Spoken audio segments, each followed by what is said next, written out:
ब्रह्म सूत्र के चतुर्थ अध्याय के प्रथम पाद के चतुर्थ अधिकरण का विचार हम लोग कर रहे हैं।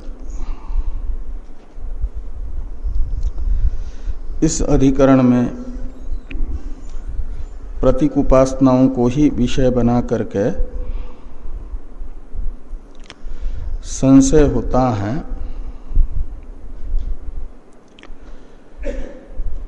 कि प्रतीक उपासना के प्रकरण में आदित्यादि की दृष्टि ब्रह्म में की जाए या ब्रह्म की दृष्टि आदित्यादि में की जाए। पूर्व अधिकरण ने तो कहा कि प्रतीकों में अहंग्रह दृष्टि नहीं होगी। अहं दृष्टि नहीं होनी है तो फिर कौन सी दृष्टि होनी है? किसमें? आदित्यादि दृष्टि ब्रह्म में या ब्रह्म दृष्टि आदित्यादि में? पूर्व पक्ष हुआ कि यहाँ पर किसकी दृष्टि किसमें करनी चाहिए, इसका नियामक कोई शास्त्र वचन न होने से अनियम रहेगा।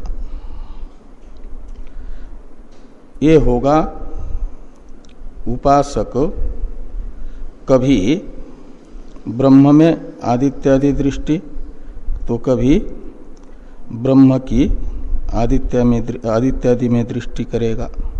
अनियम है, नियम नहीं है निश्चित, नियामक का अभाव होने से। इसके बाद यदि कोई ये नियामक बताता है कि उत्कृष्ट निकृष्टयोर निकृष्टम अपि उपास्यम फलवत्वात्, इस न्याय को नियामक बताता है यदि,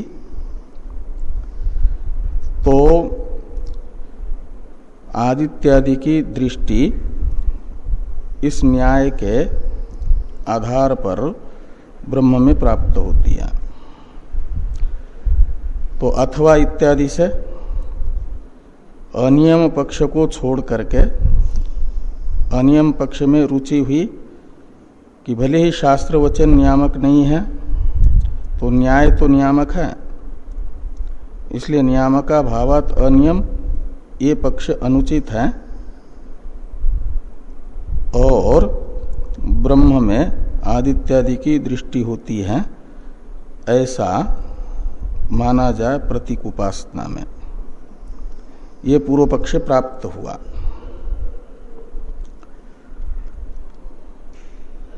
अब एवं प्राप्ते ब्रूमः, ये वाक्य है सिद्धांत सूत्र का अवतरण वाक्य भाष्य में।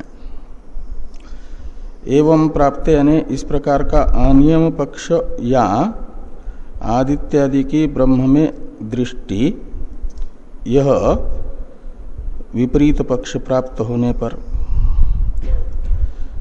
हम सिद्धांत बताते हैं। ब्रूमः शब्द का अर्थ है वयम ब्रूमः, यानी हम बताते हैं कि प्रतीक उपासना में ब्रह्म की ही दृष्टि आदित्यादि में करनी है। यह सम्यक पक्ष है। सूत्र का उच्चारण किया जाए। ब्रह्म दृष्टि रुत्कर्षात्, ब्रह्म दृष्टि रुत्कर्षात्, ब्रह्म दृष्टि ही उत्कर्षात्, ऐसे दो पद हैं। ब्रह्म दृष्टि ही प्रथमांत है, उत्कर्षात् पंचम्यंत है। न प्रतीके, इस सूत्र से प्रतीके पद की अनुवृत्ति आएगी, कर्तव्या पद का अध्यार होगा। तो प्रतीके ब्रह्म दृष्टि कर्तव्या। सर्वं वाक्यम सावधारणम भवति, इस न्याय से एवकार आएगा। उसका अन्वय ब्रह्म दृष्टि के साथ होगा। तो प्रतीके ब्रह्म दृष्टि रेव कार्य कहो, कार्य कहो या कर्तव्य कहो,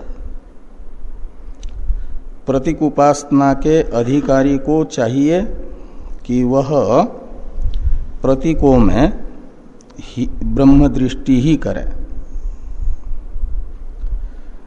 एवकार बताता है ब्रह्म में प्रतीक दृष्टि नहीं, जो पूर्व पक्ष है उसका व्यावर्तक एवकार हो जाएगा, ब्रह्म दृष्टि ही हो जाएगी प्रतीक में, प्रतीक दृष्टि ब्रह्म में नहीं।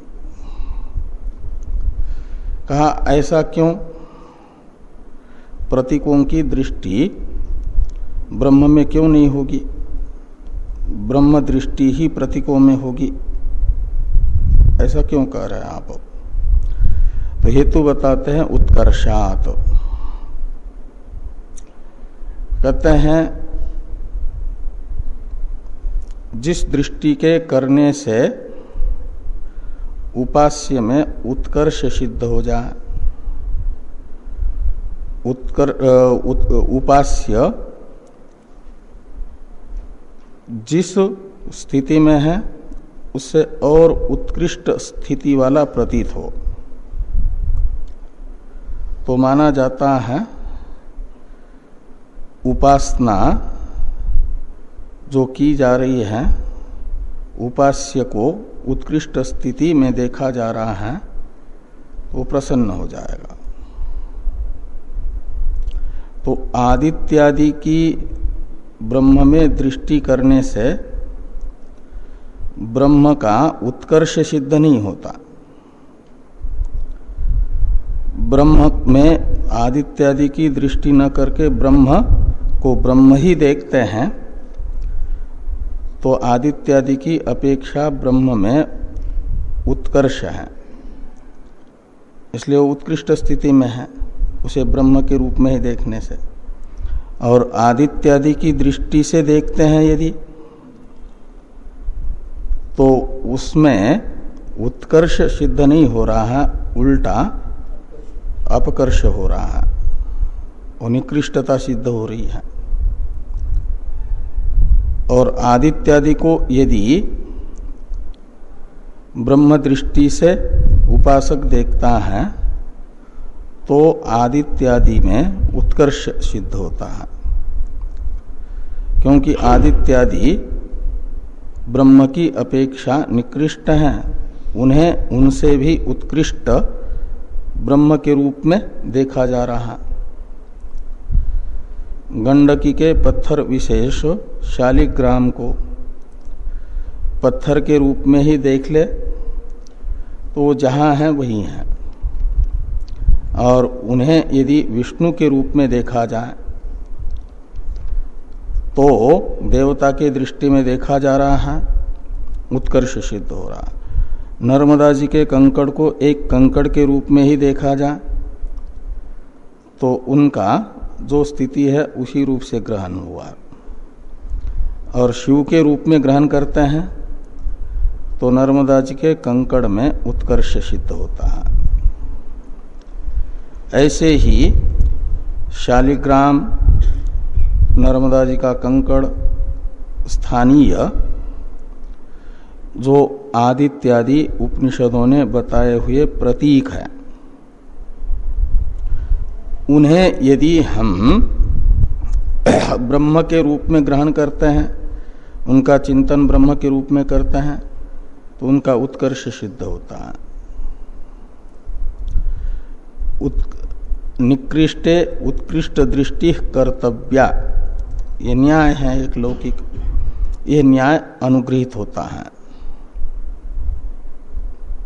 इसलिए आदित्यादि की अपेक्षा उत्कृष्ट जो ब्रह्म है, उन्हीं की दृष्टि, ब्रह्म की ही दृष्टि प्रतीकों में की जाएगी, ये सिद्धांत है। तो प्रतीके ब्रह्म दृष्टि रेव कार्या, ये प्रतिज्ञा हुई और हेतु हुआ उत्कर्षात्। इसी प्रकार का सूत्रार्थ भगवान भाष्यकार बता रहे हैं भाष्य में। तो भाष्य को देखिए, ब्रह्म दृष्टिरेव आदित्यादिषु स्यात् इति न प्रतीके नहीं स, इस सूत्र से प्रतीके पद की अनुवृत्ति लाई, उसी का अर्थ कर दिया आदित्यादिषु। यहाँ प्रतीक है आदित्यादि, और ब्रह्म दृष्टि पद तो सूत्र में ही है। यहाँ सर्वम वाक्यम सावधारणम भवति न्याय से एवकार को ला करके दृष्टि के साथ जोड़ दिया भाष्कर भगवान ने। कर्तव्य कहो या शात कहो एक ही अर्थ होता है। तो ब्रह्म दृष्टि रेव आदित्यादिषु स्यात्, ये हो गया आपका हाँ प्रतिज्ञा वाक्य सिद्धांति का। हेतु वाक्य का एक प्रश्न द्वारा अवतरण लिखते हैं कस्मात्, यानी किस कारण से प्रतीकों में ही ब्रह्म दृष्टि करनी है, ब्रह्म में प्रतीकों की दृष्टि नहीं करनी है। तो सूत्रकार ने हेतु बताया उत्कर्षात्। उत्कर्षात् का व्याख्यान है भाष्य में, एवं उत्कर्षेण आदित्यादयो दृष्टा भवन्ति। एवं यानी ब्रह्म की दृष्टि आदित्यादि में करने से आदित्यादि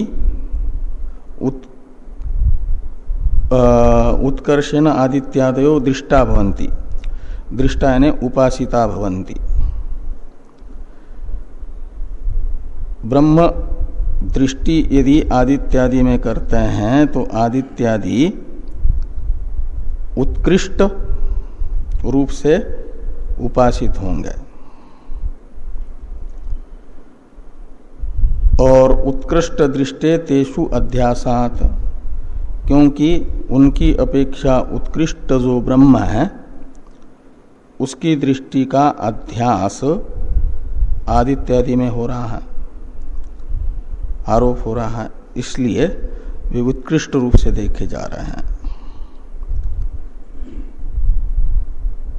और इससे एक लौकिक जो न्याय है वह भी एक प्रकार से अनुगृहित होता है।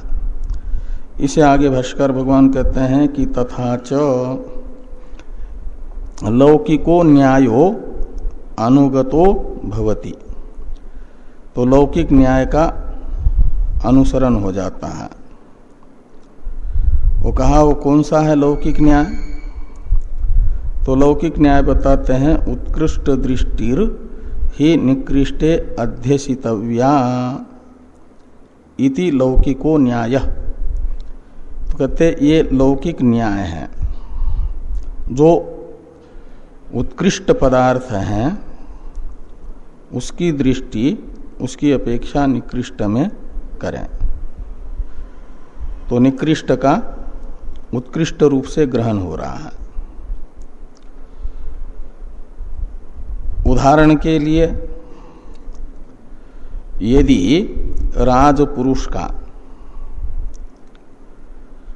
राजा के रूप में ग्रहण करते हैं तो सेवक को स्वामी के रूप में देख रहे हैं, तो सेवक का उत्कर्ष है,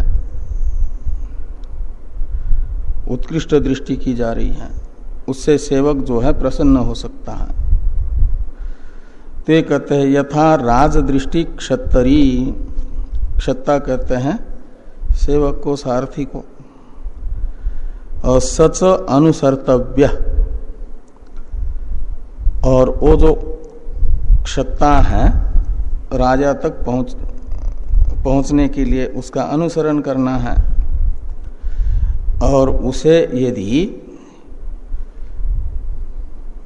उसकी प्रशंसा की जाए, आप तो स्वयं राजा हैं इत्यादि रूप, तो प्रसन्न होकर के जहाँ पहुँचना है वहाँ पहुँचा सकता है।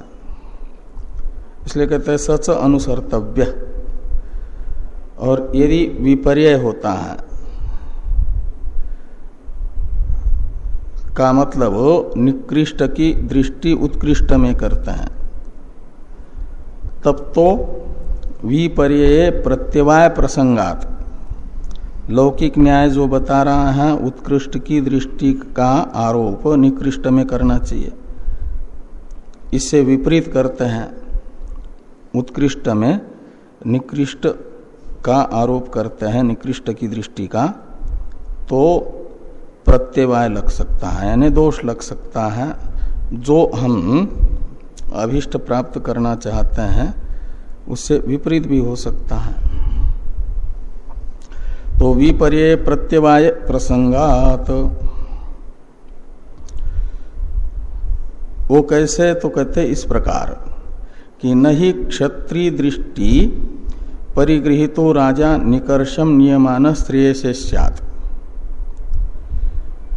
कोई राजा है और उसे राजा के रूप में न देख करके सेवक के रूप में देख रहे हैं, सारथी के रूप में देख रहे हैं, क्षत्ता के रूप में देख रहे हैं, तो राजा को यदि क्षत्ता के रूप में देखेंगे तो उत्कृष्ट में निकृष्ट दृष्टि होगी। तो कहते हैं निकर्षम नियमान राजा, एक क्षत्ता के रूप में देखा जाने वाला राजा, उसका वह प्राशस्त्य सिद्ध नहीं हुआ, महत्व दृष्टि नहीं हुई राजा में, वह श्रेयसे न स्यात्, जो प्राप्त करना है राजा से उस प्राप्ति का हेतु नहीं बनेगा, उल्टा क्रोधित होकर के और कुछ हानि ही पहुंचा सकता है।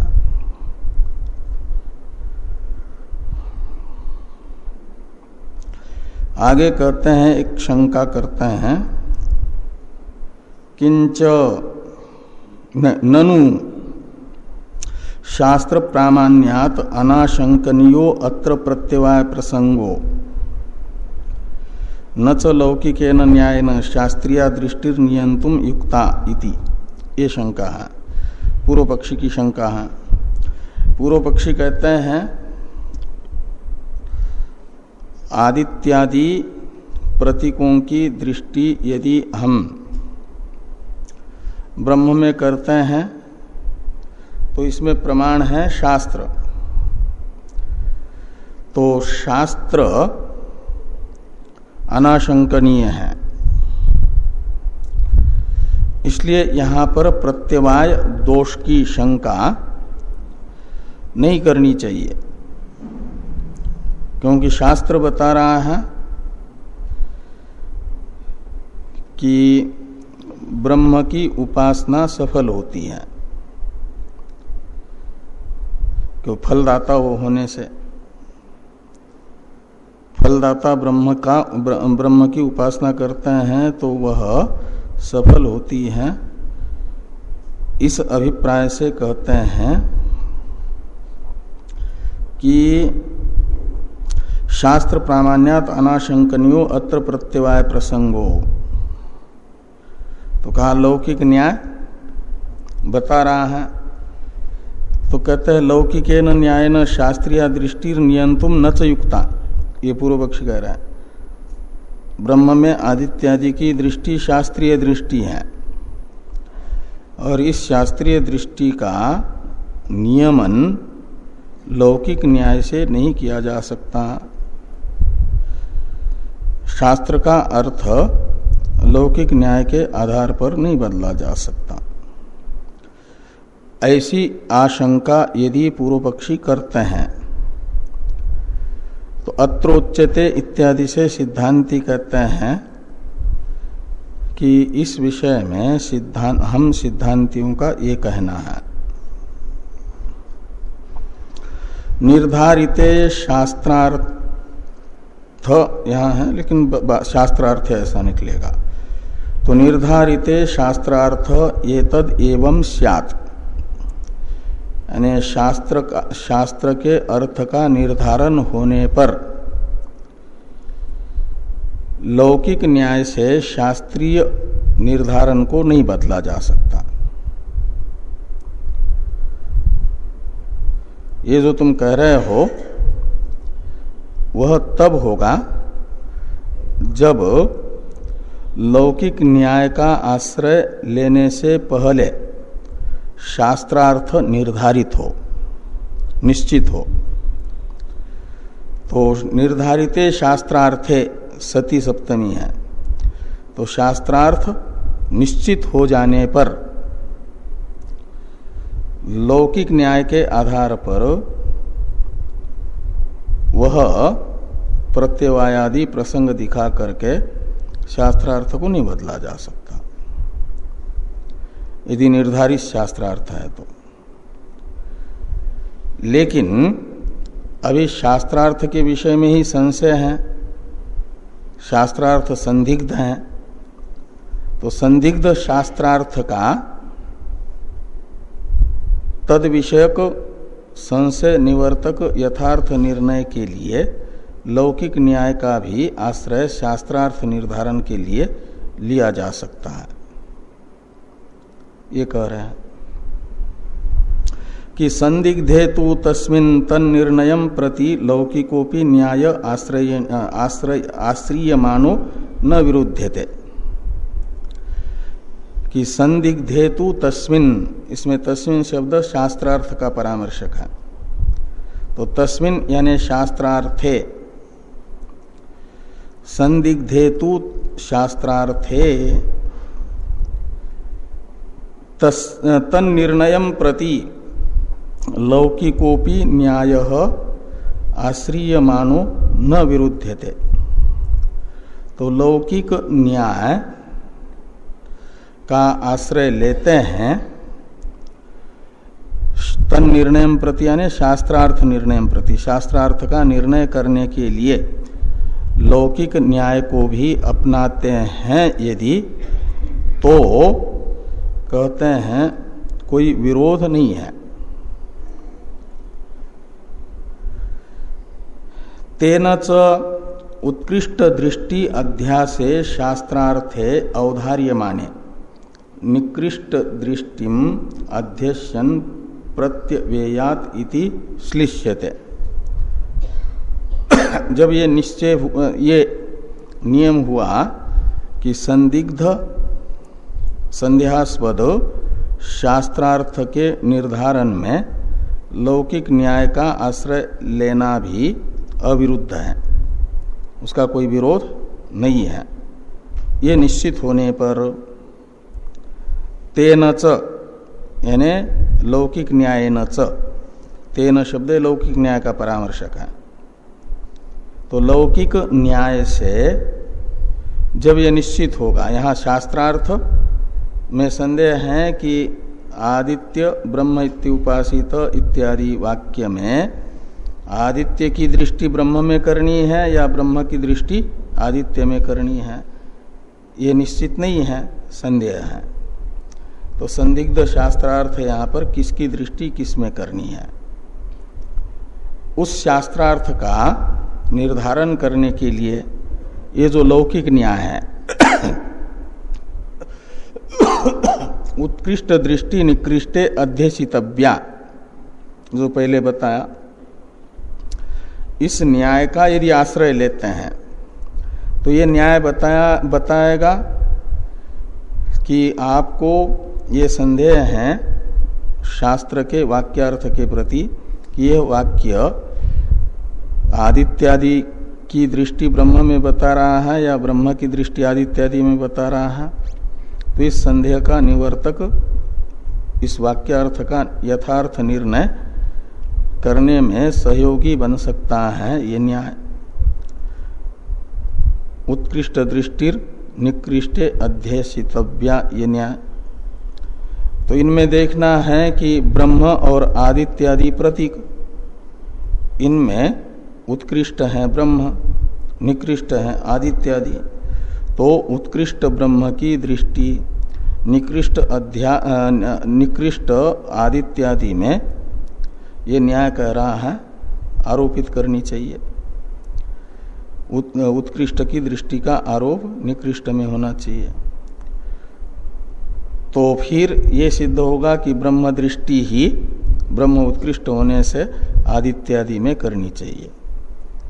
ये शास्त्रार्थ निर्धारित करने में उत्कृष्ट दृष्टिर निकृष्टे अध्येषितव्या यह न्याय उपयोग में आ रहा है, सहयोगी बन रहा है। इसलिए कहते हैं तेन च, यानी लौकिकेन न्यायेन च उत्कृष्ट दृष्टि अध्यासे शास्त्रार्थे औदार्य माने, उत्कृष्ट ब्रह्म दृष्टि का ही आदित्यादि निकृष्ट में प्रतीकों में आरोप किया जाए इत्याकारक शास्त्रार्थ निर्धारित होने पर निर्धारण हो गया। तो निकृष्ट दृष्टिम अध्यस्यन प्रत्यवेयात, तो निकृष्ट आदित्यादि की दृष्टि ब्रह्म में यदि कोई करता है तो यह शास्त्र विरुद्ध दृष्टि हो रही है, तो प्रत्यवाय का प्रसंग आ ही जाएगा। इसलिए नहीं कह सकते कि प्रत्यवाय दोष का प्रसंग अनाशंकनीय है।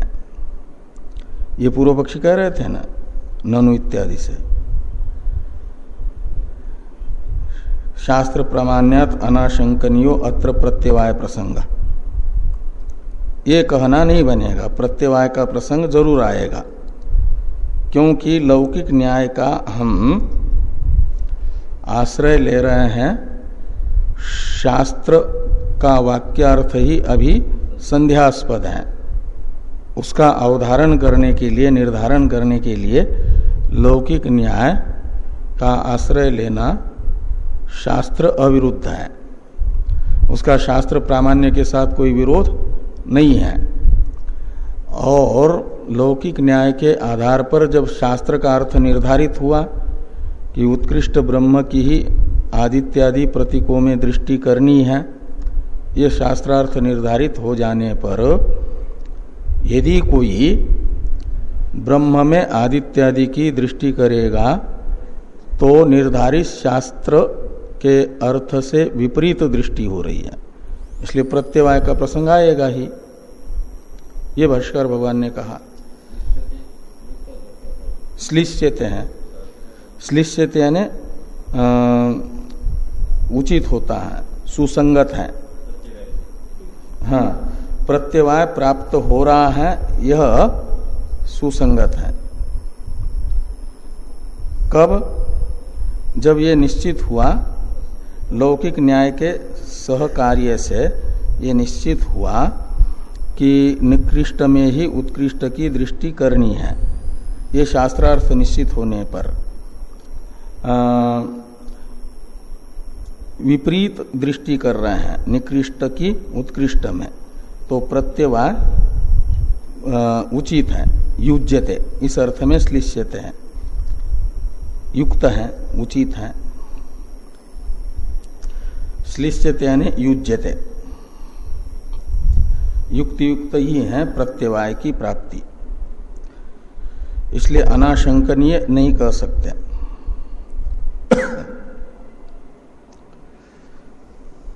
टीका में एक वाक्य है, इसे देखिए। किंच लौकिक न्याय अविरुद्धार्थ संभवे विरुद्धार्थो न ग्राह्य प्रत्यवाय प्रसंगात, ये तेनच इत्यादि वाक्य का अर्थ कर दिया कि लौकिक न्याय से अविरुद्ध अर्थ यदि शास्त्र वचन का संभव हो तो लौकिक न्याय से विरुद्ध शास्त्र वचन का अर्थ नहीं ग्रहण करना चाहिए। तो पूर्व पक्षी जो बता रहे हैं आदित्यादि की ब्रह्म में दृष्टि करो, यह लौकिक न्याय से अविरुद्ध अर्थ संभव होने पर भी विरुद्ध अर्थ वो कर रहे हैं, तो ऐसा करेंगे तो प्रत्यवाय का प्रसंग जरूर आएगा। तो न ग्राह्य क्यों? तो कहते प्रत्यवाय प्रसंगात।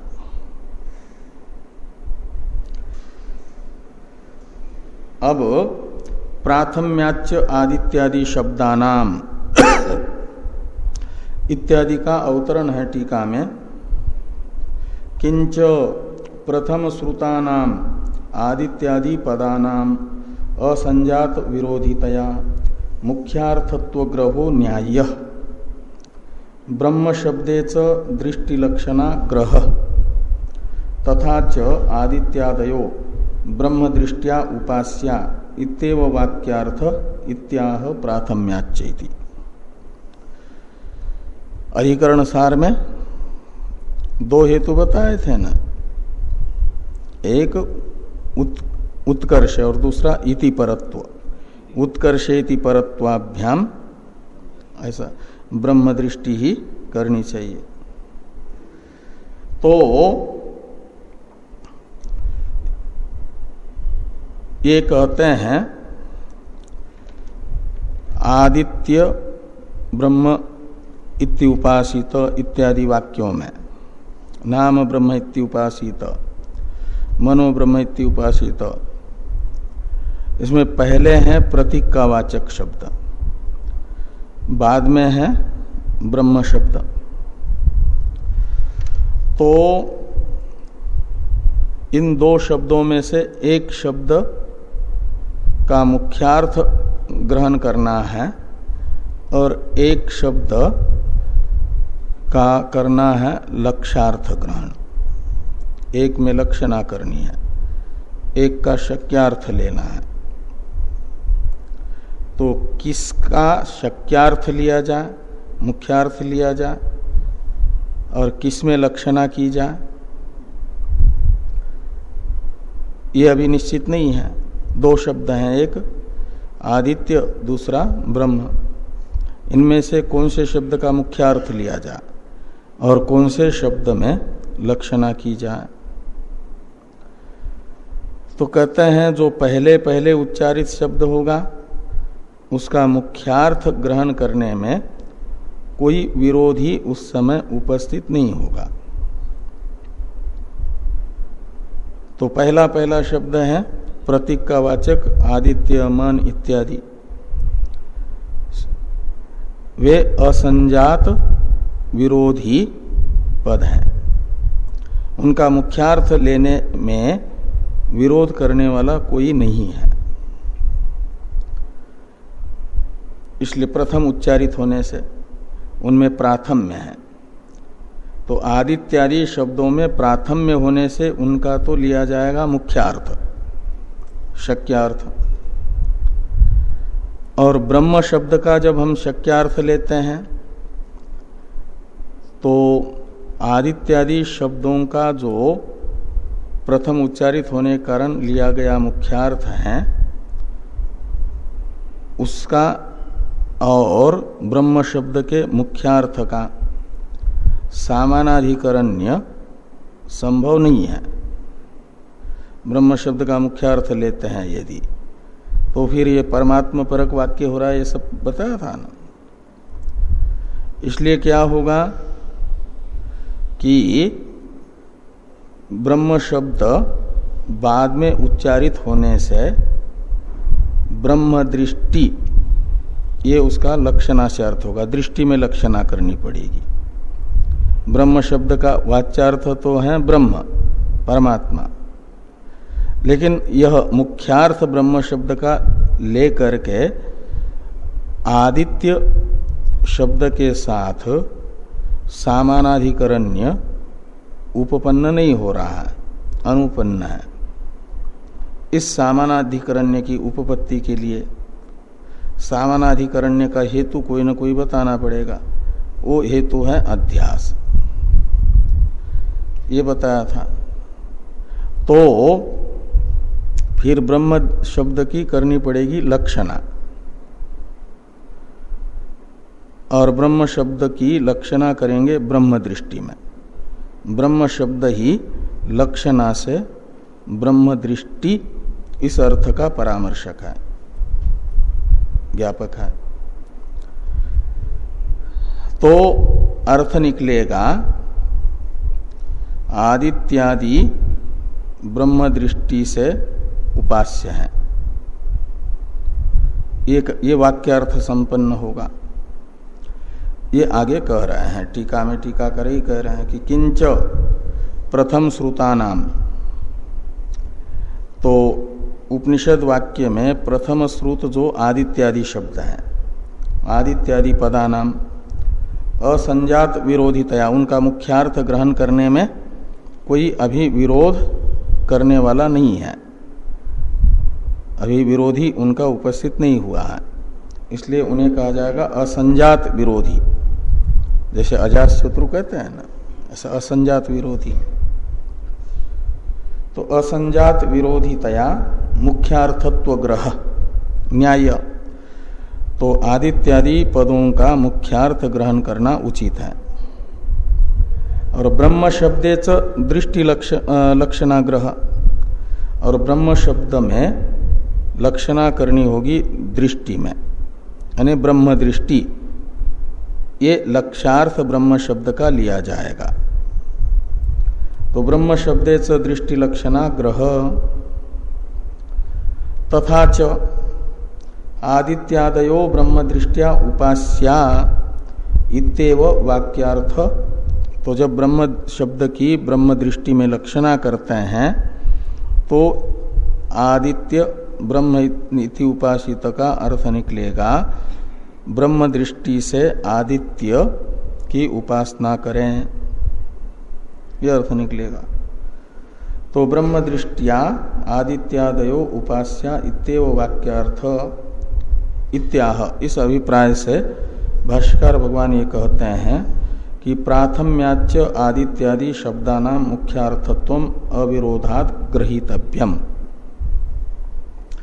तो आदित्यादि शब्दों का प्रथम उच्चारण होने से उनका जो मुख्यार्थ है वही ग्रहण करने योग्य है,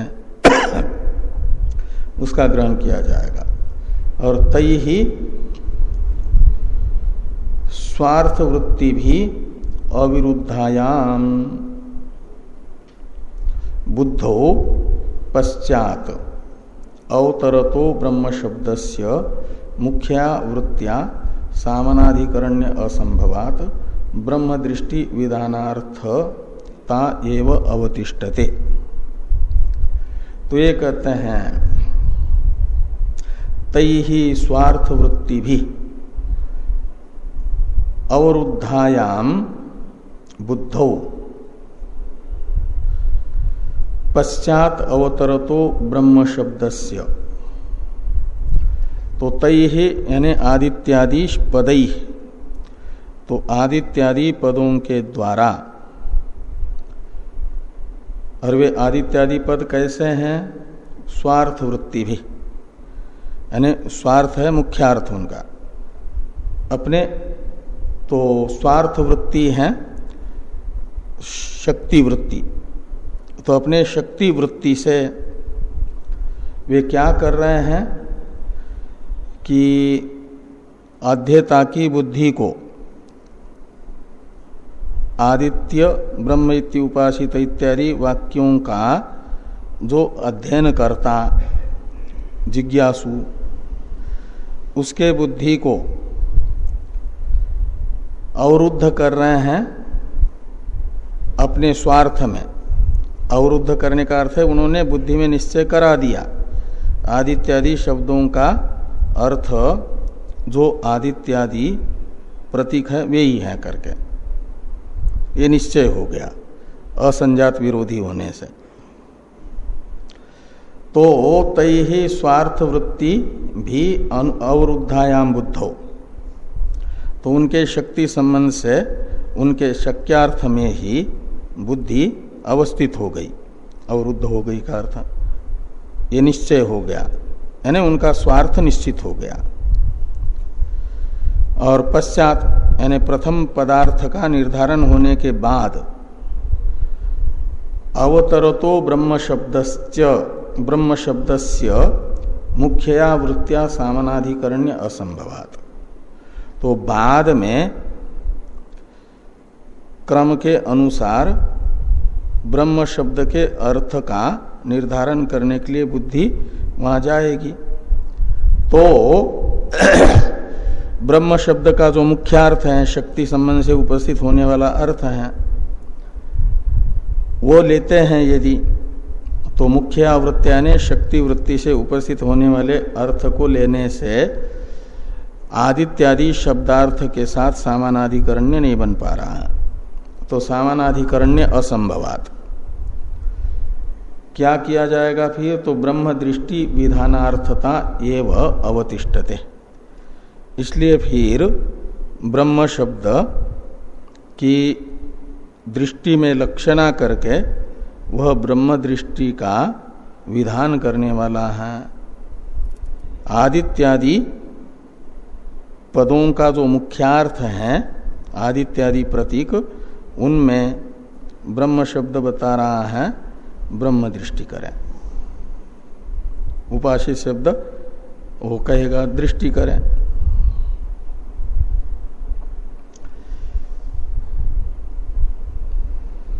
अब ब्रह्म शब्द यहां पर दृष्टि का ही लक्षक होगा।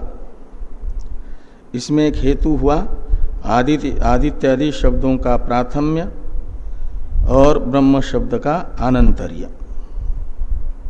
ये हेतु हुआ ब्रह्म शब्द की दृष्टि में लक्षणा करने में। अब ब्रह्म शब्द दृष्टि का लक्षक ही होगा, उसका मुख्यार्थ यहाँ पर नहीं लिया जा सकता।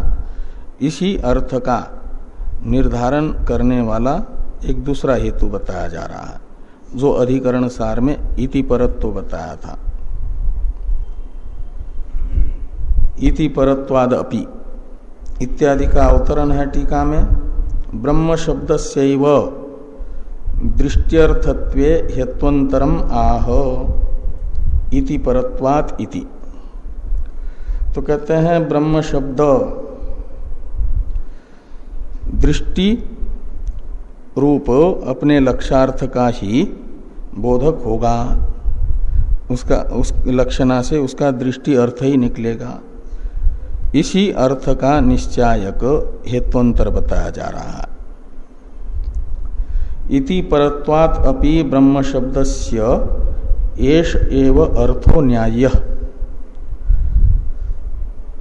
तो ब्रह्म शब्द और आदित्यादि शब्दों में से ब्रह्म शब्द इति परक है का अर्थ है ब्रह्म शब्द के बाद में उन प्रतीक उपासना के विधायक वाक्यों में इति शब्द का प्रयोग हुआ है, आदित्यादि शब्दों के बाद में नहीं। मनो ब्रह्म इति उपासित आदित्यो ब्रह्म इत्यादेश इत्यादि में आदित्यादि शब्दों के अव्यवहित उत्तर में इति शब्द नहीं, ब्रह्म शब्द के अव्यवहित उत्तर में इति शब्द है, इसलिए उसे कहा जाता है इति पर। उसमें एक धर्म रहता है इति परत्व। और इति शब्द का उसके बाद में प्रयोग होने से भी ब्रह्म शब्द दृष्टि का ही लक्षक होगा,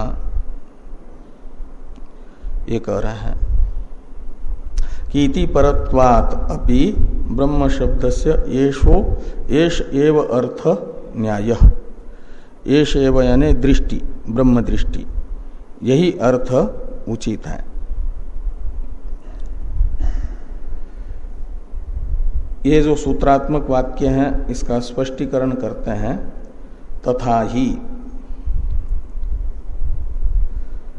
ब्रह्म इत्यादेश ब्रह्म इत्युपासित ब्रह्म इत्युपास्ते इति च सर्वत्र इति परम ब्रह्म शब्दम उच्चारयति। उच्चारयति का करता है वेद।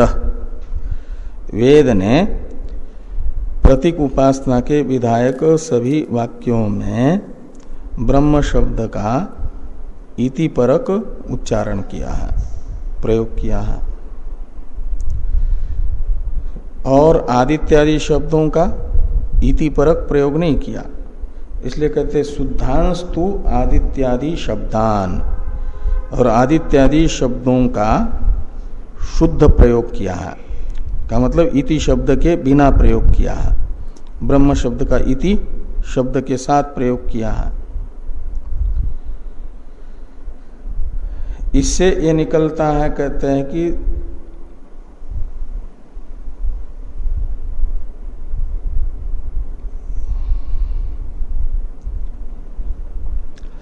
ततश्च यथा सुक्तिकायाम रजतम इति प्रत्येति इत्यत्र सुक्ति वचन एव सुक्ति का शब्दो रजत शब्दस्तु रजत प्रतीति लक्षणार्थ। तो लौकिक उदाहरण बता रहे हैं कि सुक्तिकाम रजतम इति प्रत्येति, शीप को चांदी के रूप में देखता है। तो सुक्तिकाम रजतम इति प्रत्येति, सुक्तिका का रजत के रूप में ग्रहण करता है, यानी सुक्तिका को सुक्तिका का रजत दृष्टि से ग्रहण करता है।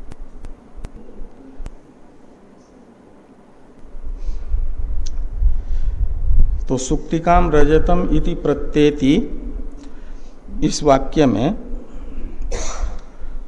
सुक्तिका शब्द के बाद में इति शब्द नहीं है, रजतम इति, यहाँ पर इति शब्द है, इसलिए रजत शब्द को माना जाएगा इति पर।